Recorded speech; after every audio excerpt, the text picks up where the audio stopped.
দেখো, বৃষ্টির দিনে সবার চা, গরম গরম পকোড়া খেতে ইচ্ছা করে। আমার তো ভাই ড্রয়িং করতে খুব ইচ্ছা করে। যাই হোক, বসে থাকতে থাকতে এই প্লেটটা পেলাম মায়ের কাছ থেকে। জানো তো, এইরকম প্লেট আমাদের ঠাকুরের ভোগ দেওয়ার জন্য লাগে। এটাতে এরকম নকশা করাই ছিল। সেটা তো আগে ঢাকতে হবে, সেই মতো ব্ল্যাক কালার দিয়ে বেশ কালার করে নিলাম। তারপর রেড ইয়েলো হোয়াইট সার্কেল করে তার মধ্যে ছোট ছোট নকশা করে সাজিয়ে তুললাম।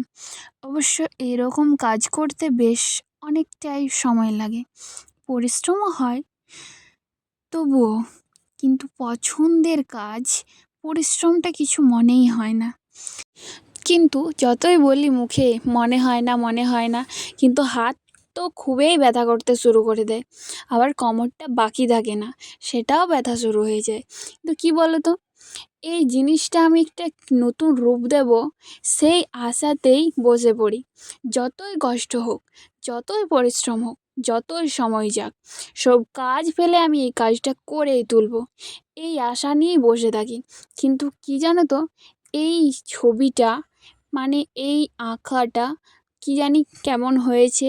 ভালো লাগলে লাইক, শেয়ার, সাবস্ক্রাইব অবশ্যই করে দেবেন।